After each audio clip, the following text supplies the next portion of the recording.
Hey guys, welcome to the podcast. Today we had Sean Jordanson on. He was my professor last semester at UW Stevens Point in the business school, so the Century School. And today we talked about a couple things. First off, his construction management company / consulting company. We talked about higher education, whether or not it's beneficial. We talked about his ROTC days, and we talked about, most importantly, networks and referrals, and how connecting with people and doing your best to help them out is the best way. So if you guys enjoy the podcast, drop a like, subscribe. I'd appreciate it. With that, let's get straight in. Sean, you have a consulting business. So talk to me about that. What makes it unique? What got you into it? Yeah, well, it didn't really start off as a consulting business. As you might imagine, your plan never survives first contact, and so it started off as just a general subcontracting construction firm. So, like within the military, I was an engineer officer, and so kind of the way it was originally devised was as a means just to subcontract work.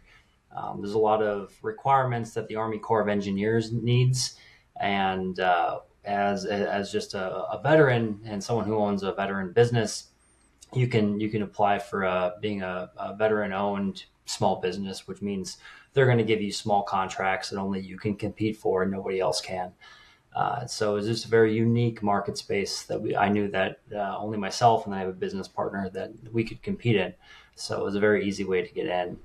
But then as things evolved, and as I increased my education, I was able to just offer more services. So that's where the consulting piece came in, because you and you may have heard this before. Your network is your net worth. I tend to abuse that line, but as you tend to associate with more people, they know who you are. They know the services you can provide, what you can do to come into an organization, and you're also someone that's external.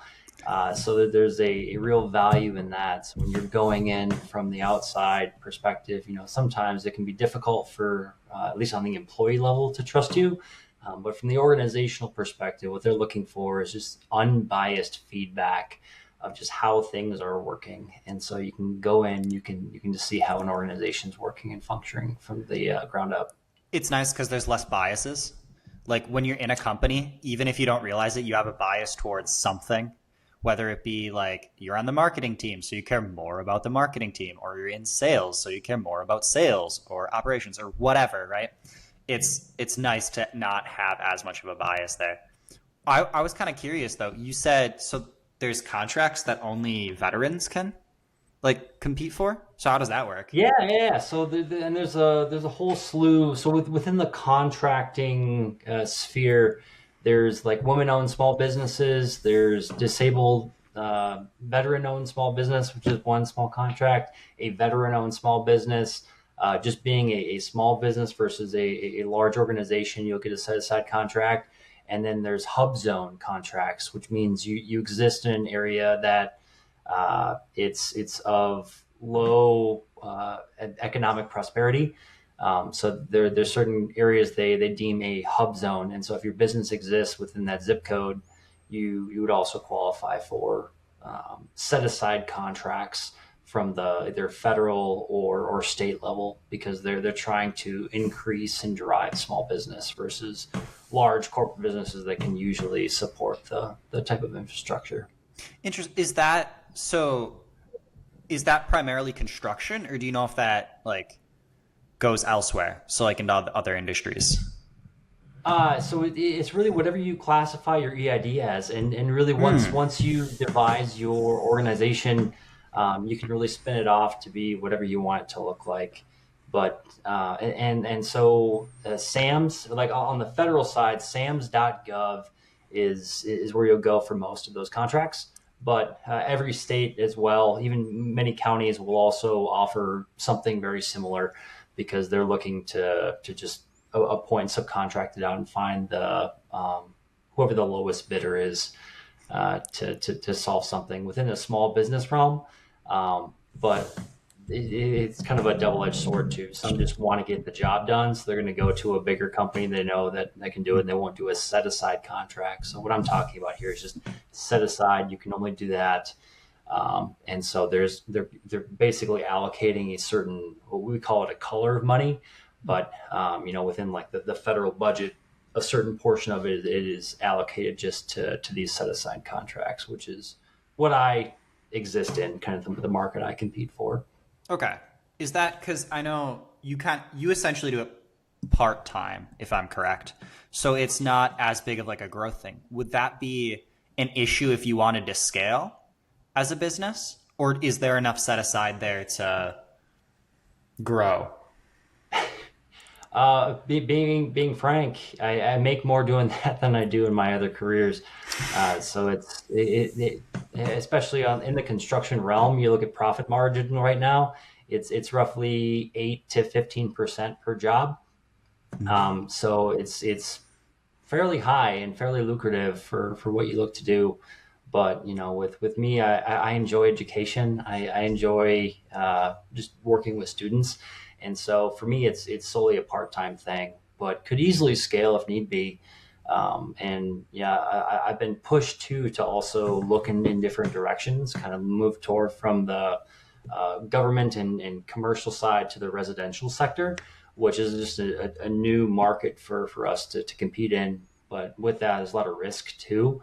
And right now, have a sweet spot. It does not require a lot of time being invested outside of just what I normally do. It's fairly easy to manage. It's a lot of just budgets and doing project management, just making sure that things are happening in accordance with a set timeline, and whoever you're subcontracting with, they're doing what they need to do and holding them accountable.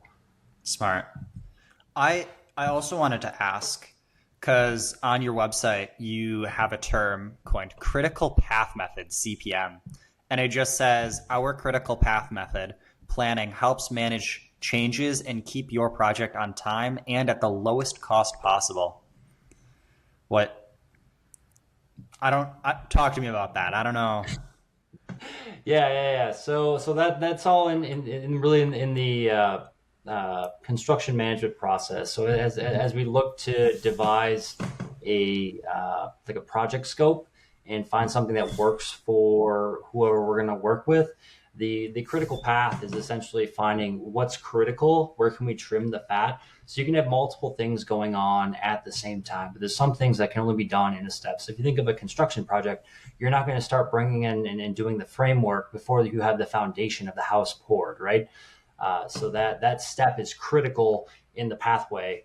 And so it's just finding the most efficient way within a path to do a project versus just started working. And a lot of times in contracts, there's a lot of waste. There's a lot of fat that's there that, if you can trim that down, you can explain, you can say, I'm going to do this at this time. People want to work with that. They want to know, okay, yep, they're going to get this done at this set time. And, time is money for most organizations, especially on the government side. You're accountable for everything. So being able to articulate that and how it looks for each project is critical. And what I've been doing lately is abatement work, which is essentially, think of it like deconstruction. You have a building and you want to reconsolidate that land so it can be repurposed for whatever reason. So that's a lot of what we do is kind of delineate how it's how it's going to come down, where all the stuff is going to go. So you think the inside of it, there's copper pipe that needs to be recycled. There's stonework that needs to be, like, all the stuff needs to be put to a certain space. And they need that done within a certain timeline, because there's other stakeholders as well. They're going to come in and they're going to do like their environmental assessments on the land and all of that. So I want to make sure that my role is very clear so others can operate to the left and right of me and they know exactly what to do. What's your process for defining those roles? Like, how do you go from point A of, I just have a project, like, I'm going to take down this building and just make it a vacant plot of land, right? To, this is the process, this is how everyone's going to go about it. Like, what does that look like? Yeah, so it begins with asking a lot of questions. So when you go into any Well, I guess I'm making an assumption here. So it starts for me on SAMS.gov.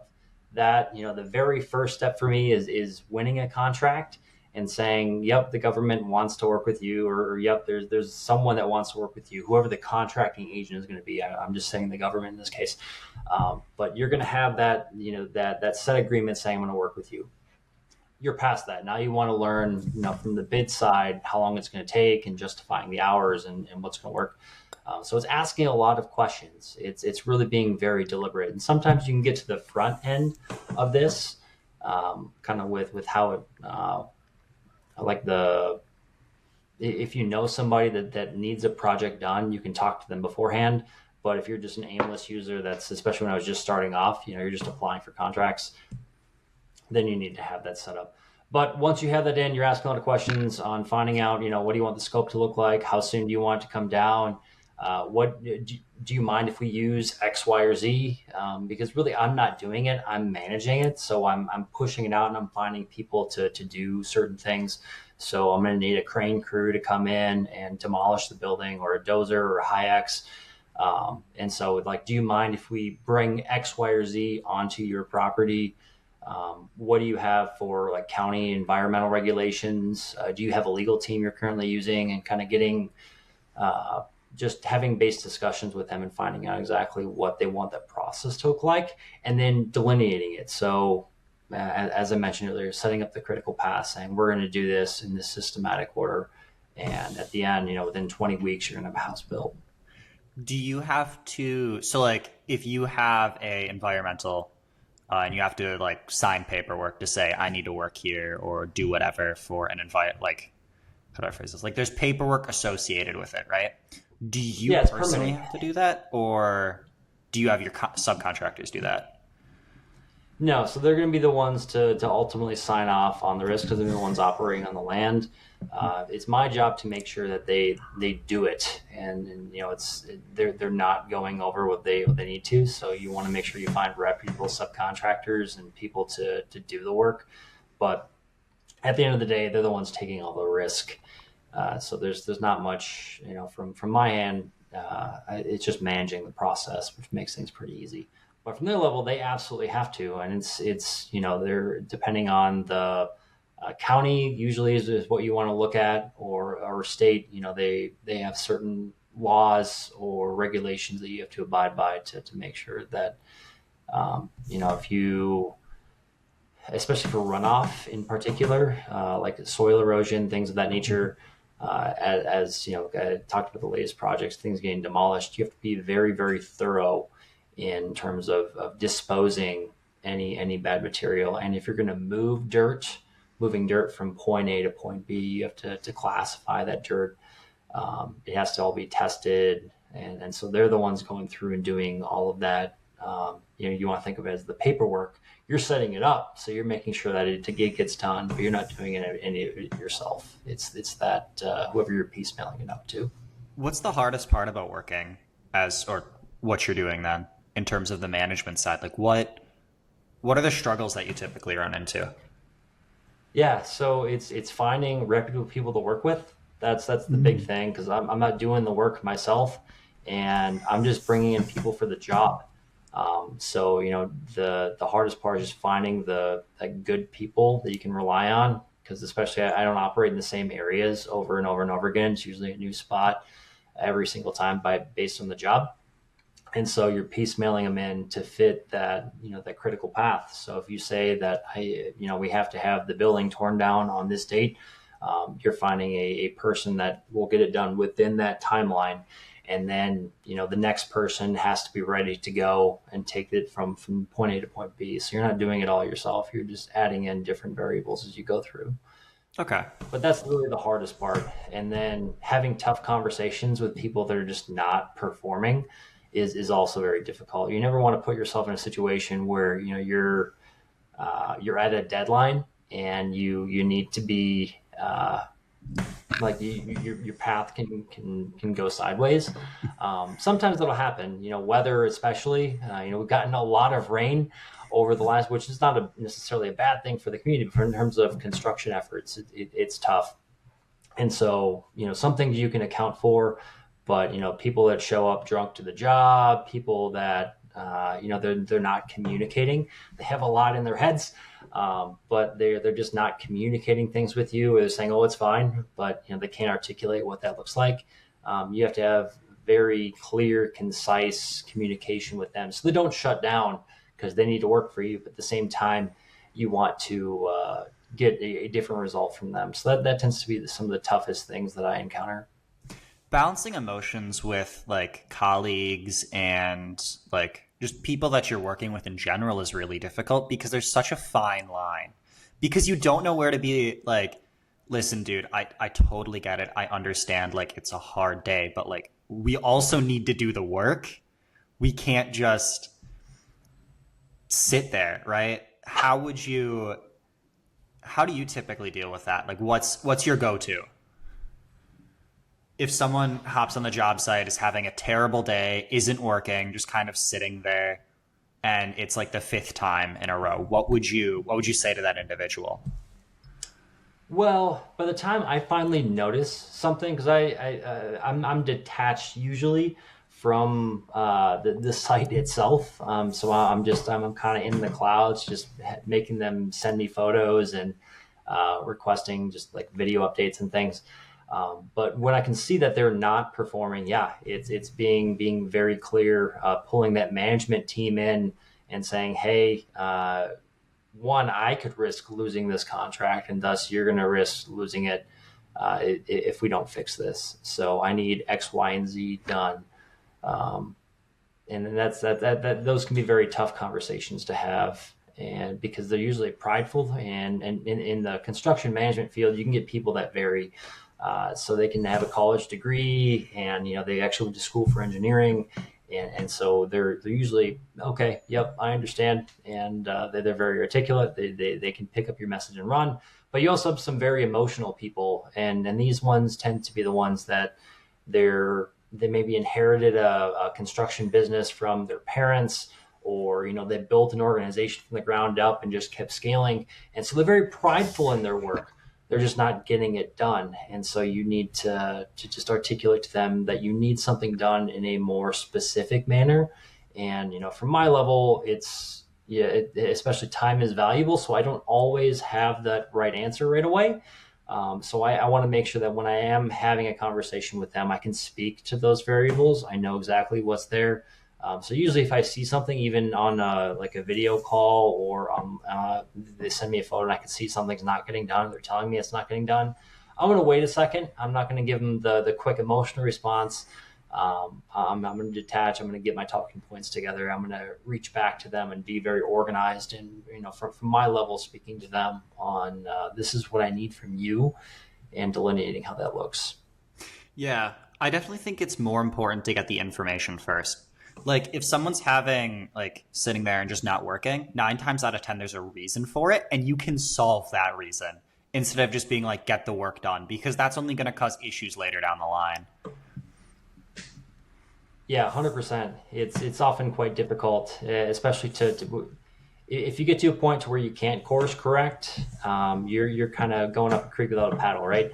And so it's and in my perspective, there's only been one time where I've had to do it, where you have to take a contract from someone and reallocate it. And with that, you're going back to the same stakeholder. With me, on the gut, because a lot of what I do is government. So from the federal side, I have to eat the cost if it goes over the timeline.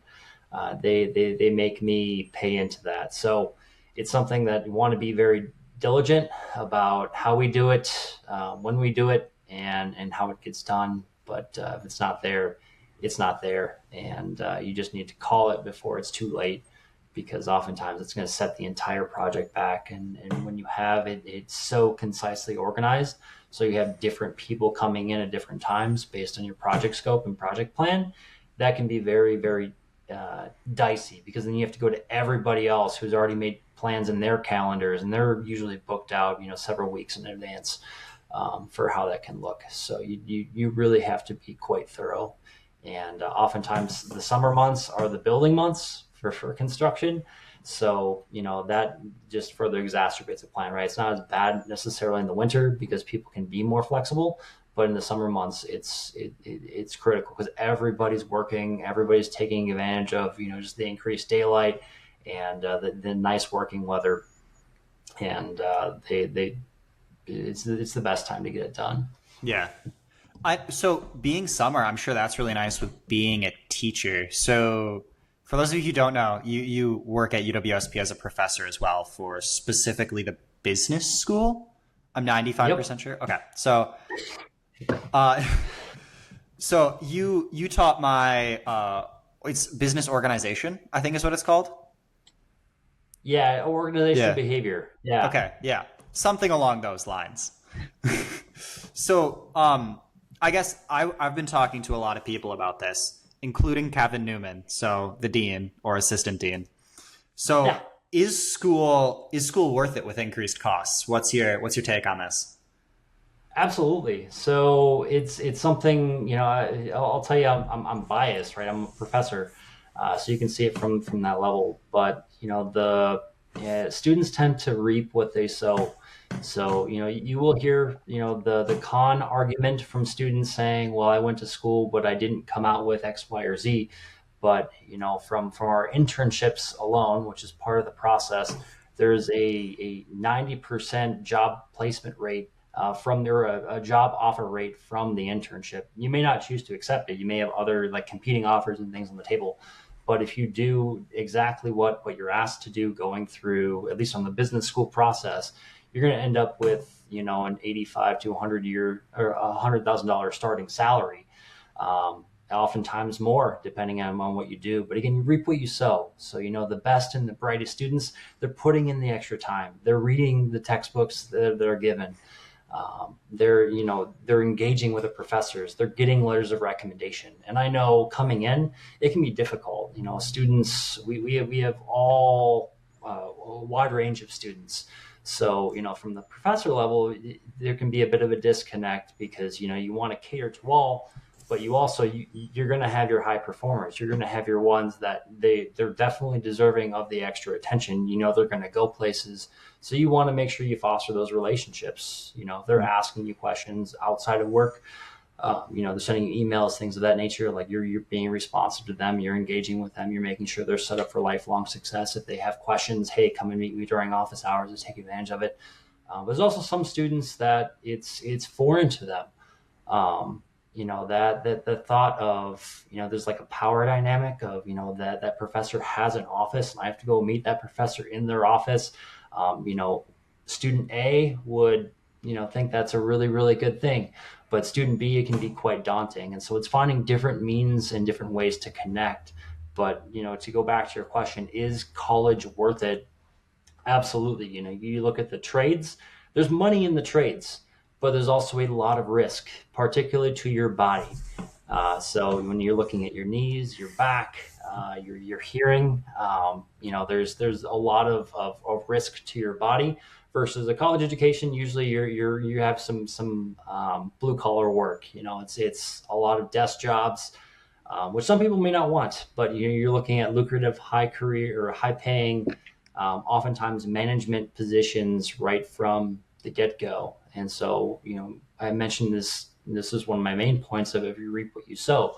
So if you're putting in the extra time, you're doing what you need to do, you're gonna end up right where you need to be. But sometimes if you need to be pushed along through the academic process, they may be at the very end of graduation wondering why they can't get a job, and so you need to work with them. Hopefully they're communicating with their professors. But you want to make a connection with those students too. If you can see that they're struggling, and see how can we help you. Let's be vulnerable here. Let's talk, and let's work on your resume, figuring out how that looks. Let's go and delineate a plan so you can find out what type of career field you want to go into. So if you're a senior and you don't know if you want to go into accounting or marketing or finance, you may be at a disadvantage compared to somebody who figures that out their sophomore year. They're going into their internship. They're working with an organization they want to. They have multiple competing offers. when they're, a junior going into their senior year. So then their senior year of college, it's kind of a downhill slope. They know after graduation, this is where I'm going to work. This is what my salary is going to be. You can start making those life plans. Yeah, I definitely think it's really important with college that doesn't get said enough because a lot of people go to college as just kind of the next step after high school. But you need to go into college with intent. Like you need to figure out what you're going to do, why you're going to be there, what if you're going to put in the effort for it. Like I'm not going to throw anyone under the bus, but one of my friends, he was really like he didn't do like jack the first year at all, and now he can't go back for fall semester. He has to go to a tech school for fall semester before he comes back because he just did so bad. And I'm like, well, look at it this way, right? You're wasting money, A. B, you're giving yourself a bad reputation when instead, if you took a year off, came back, and came in with the intent to actually work at college, it would yield a significantly greater benefit. And I also want to note on this, Kevin Newman also made a really, really good point about this of it matters that you know what you're going to do before you come in to a certain extent. This isn't always the case because you can take your gen eds first, but adding on an additional year of school is A, money down the drain if you're not going to use whatever. Oh, we got the thumbs up again. B, you're also wasting a year that you could have allocated to other things. So you're getting the opportunity cost of that year of college. And let's be honest, when you're in college, you're at probably the best condition you're going to be, just in general. And so you're wasting one of the best years for whatever you want to do with it. So it's really interesting to see that. You have your PhD as well. I'm kind of curious what made you go to get your PhD. Talk to me about that. Yeah, absolutely. So just on as a follow up to kind of your previous comment, it's spoken like a true economist. Kevin was spot on what he said. But for my personal journey, kind of going into the school into academia, it was non-traditional. I didn't start off my career going into right where I wanted to go into.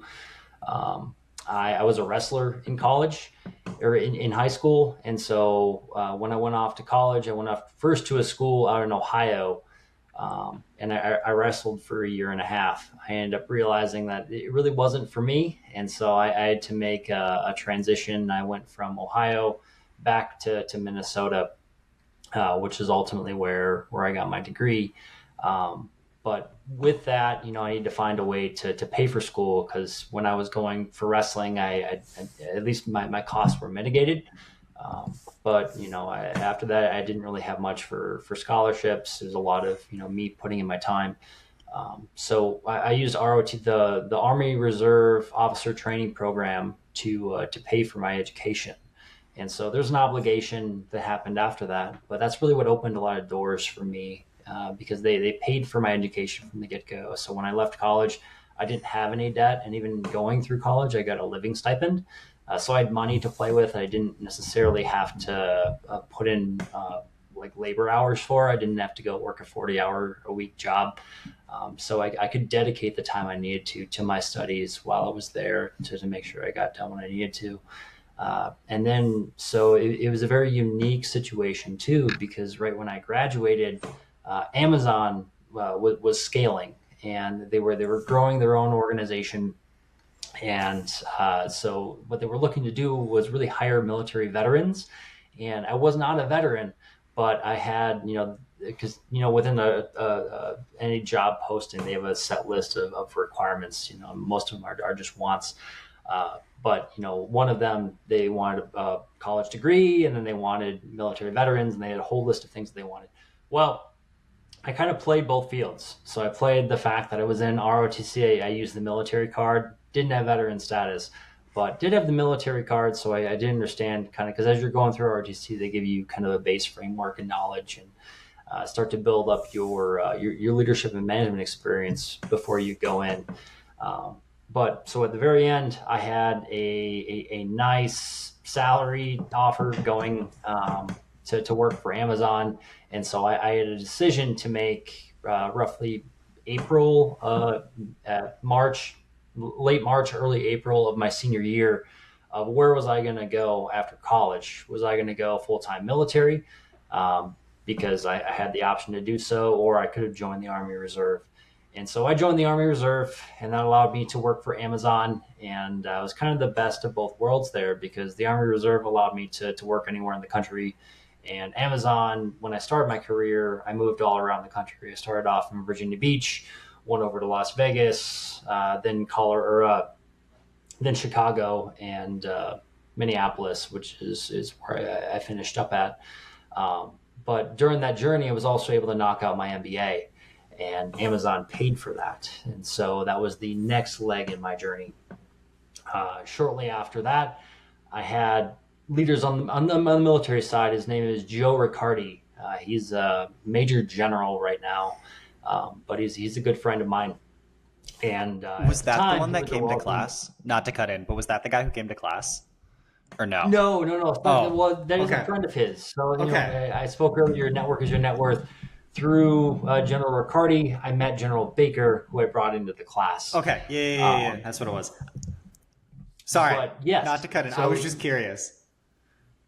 no. Like this is the best part, right? So you start associating with these senior leaders. You start understanding how do you think, how do you operate, what do you do, and many of them are business people outside of what they do in the military. As you met with General Baker, General Riccardi is the exact same way. So he was the person who first talked to me because he was going through a doctoral program. He knew I was working for Amazon. He knew I had my MBA, and he's like, "Hey man, why?" And I think that's like verbatim. "Hey man, why are you not getting your PhD?"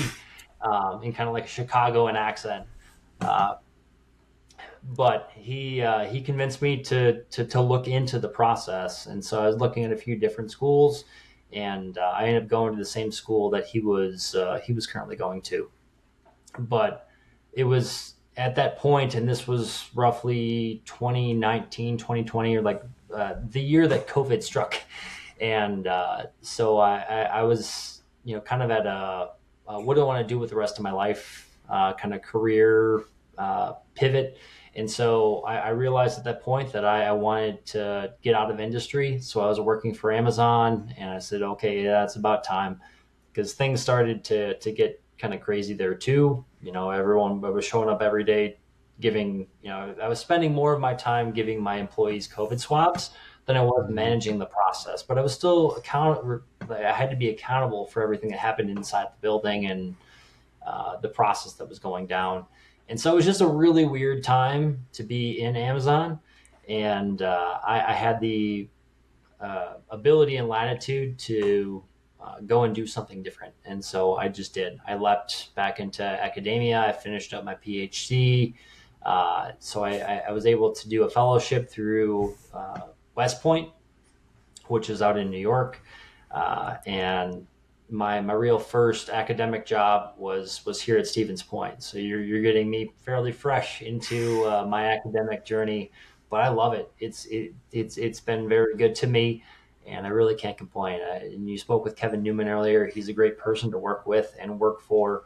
Couldn't ask for a better dean. He's absolutely incredible, and we've really got a great staff too, just across the board. All the way from our fellow management team to the finance and marketing team and accounting team. Like they're all awesome, and so I'm truly blessed, and we're growing, right? So unlike many schools that are looking to downsize and shutter, we're increasing our enrollment. We're getting a brand new business building, so it's just really exciting to be here. I definitely think it's really nice that Point's business school is so strong. Like, especially with having Century just right next door, that helps a lot. But it's also really nice that I'll just say academics, just kind of include everyone there. But like everyone cares. Like I haven't had a business professor who wasn't willing to stay after class and like ask a couple questions that I could ask a couple questions. It's really, really nice. Absolutely, yeah. For the students that are willing to put in the time, you've got a whole crop of professors that want to make sure you get to wherever you're looking to be, whatever that looks like. Mhm. You can go look to work for a Fortune 5 company, and we're going to help get you there. You can look to work for a mom and pop shop and try to make it the best in the world, and we're going to help you do that. You had mentioned Century, and we were affiliated with Century, but there's so much more in the local area that really is what makes us strong. We have partnerships with all kinds of different organizations, from the insurance industry, healthcare industry, manufacturing. We're a really big manufacturing hub in northeast Wisconsin, or northeast Wisconsin. It's huge, and our partnerships are ever increasing, which is great. So it's one of the reasons we're growing. So as you look at like the internship, which I mentioned earlier, that's a great way to get students out into these companies and see how they work, how they operate, if they like them. Because if you don't, you don't want to be a senior, start a career in something, and realize you're going to hate that organization because it's the culture or it's something that they do. So it's being very deliberate going in on finding out, this is what I want to do and this is where I want to work, and you're going to be set for success. And you can tell your friends about it too. So oh, I don't like Century because of blah blah blah, or oh, I like working for Aspirus because they do X, Y, or Z. And so it's good for these organizations too, because it keeps them involved, it keeps them engaged, it makes them want to work with us. And especially compared to many of the other majors, and when you look at like the other schools across UWSP, it's one of the unique things that we offer, because most of them don't offer that. But you look even across the landscape at other business schools, and they don't do that. The only one that I can think of that's relatively similar is Madison, and I'm 95% sure that that's just because they're so big, everyone wants to work with them as is. Whereas UWSP takes the time to like actually go out in the community and talk to businesses. There's so many internship opportunities. It's kind of ridiculous. Yeah, and even if you're just looking for a job, we have those relationships, and so that's the best part for many students. We like to wean you in with an internship, because that's a good way to kind of start. It's no risk for anybody, and you can back out with very little commitment. But if you're a student going to college and you need another means of income, and you need somewhere you want to go and gain professional experience in, then we can help set that up too. So it's we know the right people in many of the right places. It's not everywhere, but within the central and northeast Wisconsin, we are very well connected, and so that's something that sets us apart from everybody else. One of the other things that kind of sets the business school apart is Agency 81. That's really cool. So context here for people who don't know. Agency 81 is essentially this student-led marketing agency that works with businesses in the area. I just want to say I'd like to thank them for not allowing graduated seniors to continue to work with the agency, because they make phenomenal contractors. But No, I'm glad for the shout out, because yes, they do great work. I also throw in pro events too. yeah, So like a lot of people can think of pro events as being an obligation, but there's a reason, right? We want to kind of lead the horse to water, and pro events are a great way to give students exposure to things that they're genuinely interested in, that they otherwise would not be incentivized if we didn't give them some kind of credit for doing it. So it's how we get, I mentioned Aspirus and Century and many of the other employers on campus, because we can actually get a group of students for them to talk to, that's not all in one person specific class, just a kind of whatever the topic is, whatever they're going to bring. But then it's giving students different exposure on what they choose to do. So you have choice within a whole list of things to say, I want to do this because I need help with dining etiquette, right? I grew up with we never ate meals as a family together. And, people were always on the run. My parents were always running to different sports games and, different things. And so we just never had time. So I never got exposure to proper dining etiquette. And I want to know how to eat in an interview. And I want to know what that looks like. What can I bring? And so we have classes for that. We have classes for all kinds of resume writing, There's all kinds of things that just set you up for lifelong success. Just little things, these little concepts that, yeah, you can spend the time to look on like maybe a YouTube video or do a little due diligence by yourself. But it's an entirely different experience when you have somebody that's walking you through a process, answering your questions in real time, helping you, giving you templates and things that you have tangible, like now I have a resume that I can use to apply for a job. Now I know what the cover letter is and how to employ it effectively, things of that nature. Yeah, I 100% agree on that. The other thing that pro events do is it forces you to network. Because a lot of students I know just want to stay in their bubble of like, I'm a student, but it forces you out and go, oh, this isn't as bad as I thought it would be.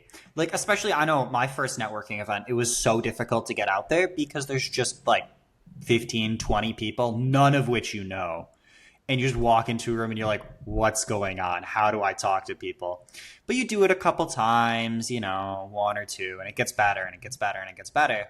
And then in addition to that, you get to learn these things such as dining etiquette, right? So that's a really nice part of the business school that I like. The other thing I wanted to... Go ahead. Oh, go ahead, Andrew. Sorry. No, I was going to transition, so go ahead. No, I was going to say you're spot on. It's wonderful to be a part of. I want to say just you do in the Army Reserves, and I was snooping on your LinkedIn as you do.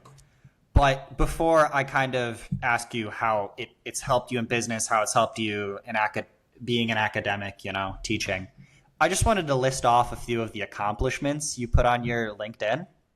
So, give me a number between 1 and 8. I'm going to go high and go 8. Go 8? Okay. So on your LinkedIn, you put, for accomplishments, you put led a group of 27 human resource specialists to leverage various HR support operations. And then working back one, you spearheaded performance enhancement efforts while revitalizing organizational culture and cutting down overhead costs by $7 million. So how has the ROTC reserves helped you? And talk to me. Yeah. So it's interesting because you spoke at the very beginning about the mindset differential when you come in with a perspective versus when you're just trying to acquire it, right? For students coming in, and you kind of gave your buddy as an example. And I would say, for your friend, I really hope that he's going in and, he takes the time to reflect and comes back and he's motivated. But in context for ROTC, this is what it does for every ROTC cadet is, you have a structure, you have just a different way of thinking that gets instilled within you, a level of drive and discipline. And that's as you're going through ROTC. So, some may come in with prior experience. They may be what's known as prior enlisted. And so they come in with just they already know the military, they already know the culture, they already have some of the discipline coming in. But many acquire that for the first time. And so you'll go through that, you'll go through your basic training, which is really where it will get instilled. It's all about kind of making you see something bigger than yourself. Being able to operate in an environment that's not just about you, it's about just the people to the left and right of you, and kind of being able to accomplish a greater mission. And then when you're done with the ROTC journey, you're going to get some functional training in whatever you choose to do. At the very beginning, I chose to become a human resource officer. And so, that very first bullet, leading a group of 27 human resource specialists. Yes. So that was my very first leadership experience is, I was plopped into this organization and I was tasked to lead these group of individuals. I did have a counterpart with 15 years worth of experience. So, when you're an officer coming in, you usually got maybe one or two, especially when you're very fresh. And so they give you someone who's known as prior enlisted, someone in the NCO, the non-commissioned officer ranks, and they're going to be your essentially your right-hand person. They're going to help set you up for long-term success, make sure that the organization functions because your jobs are interwoven. and intertwined, and your success is dependent on their success and vice versa. And so that's really where it started. I realized kind of going through the journey that uh, human resource is a good skill set to have. It's good to know how that area functions, but I didn't really enjoy doing it. It was a lot of paperwork, and I like the interpersonal aspects of it, like helping people, and I got into it for the same reason I got into teaching. You like taking somebody from where they're at to where they want to be. That's what I love. But the paperwork tended to kind of obscure what the actual impact that I could make. So I was looking at just different options, and I chose engineering, which so I redesignated myself a little later on in my career, and that's really where you get to make a vast impact, because you get to manage other people, right? So when you're managing a construction project for the military, you have the people, right? That's one asset. You've also got your equipment. You have to make sure that's maintained, that's functional, because you're accountable for it. And then you have your mission. I talked about the project scope earlier. It's the exact same. We use different terminology in the military, but it's the exact same thing.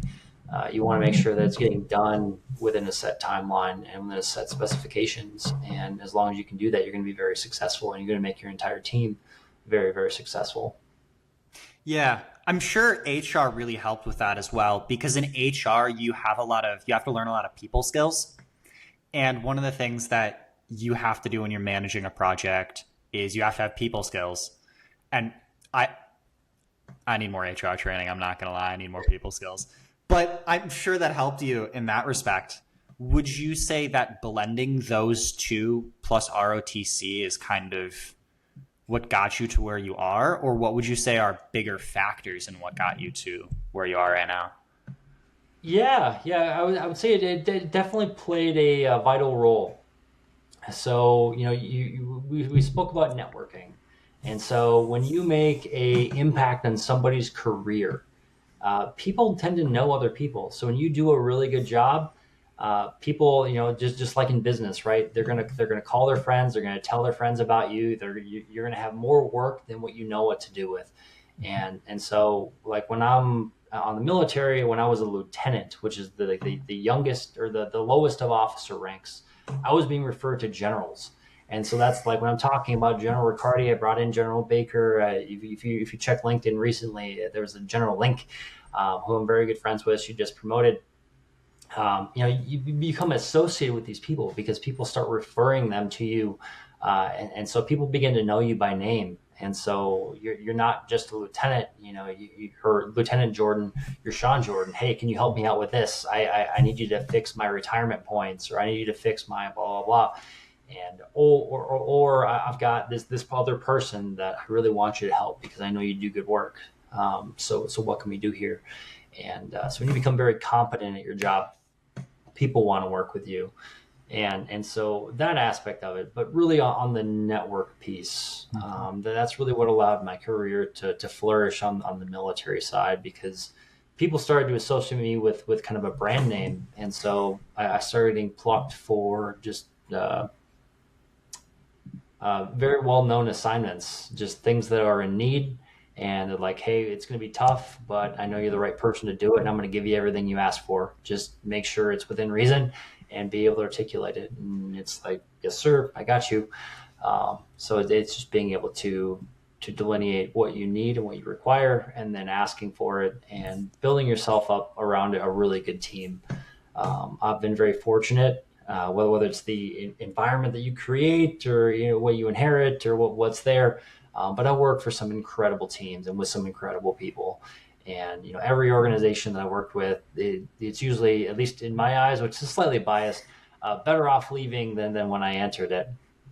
But going into there, you're getting set up for success because you have people that are recommending you. The people are saying that, yep, you're the right person for the job. And so when you get into that, you get a nice warm welcome. People want to help you out, and then it becomes all about the mission. All right, so what do we do? Where do we want to go? Asking them questions about, what do you think is most important?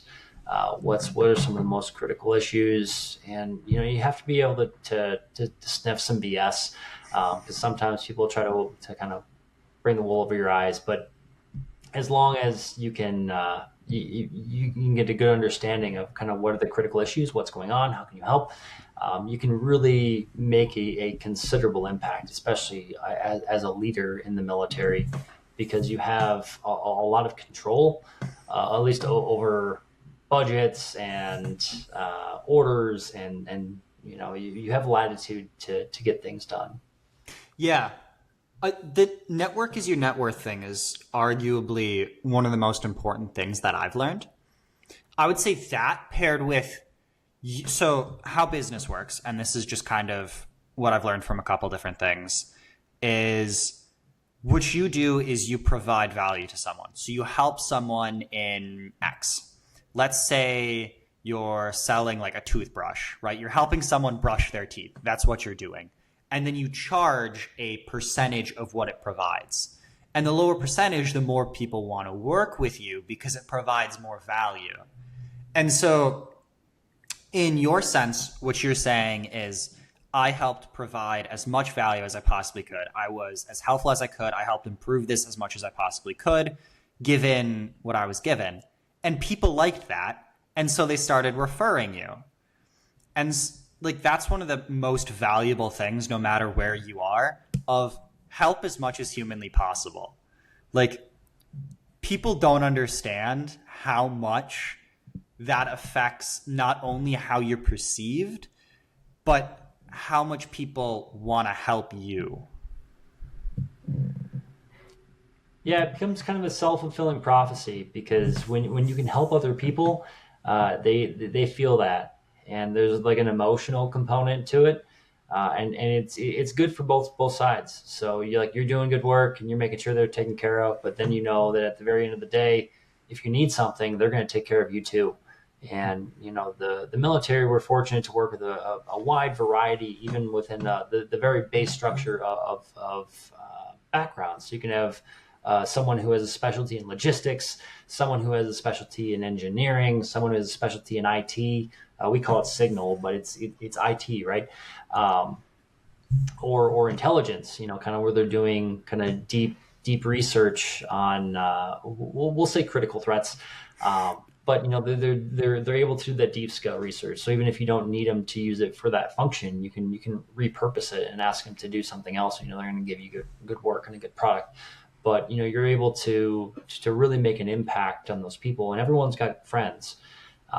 So and especially good people tend to know really good people.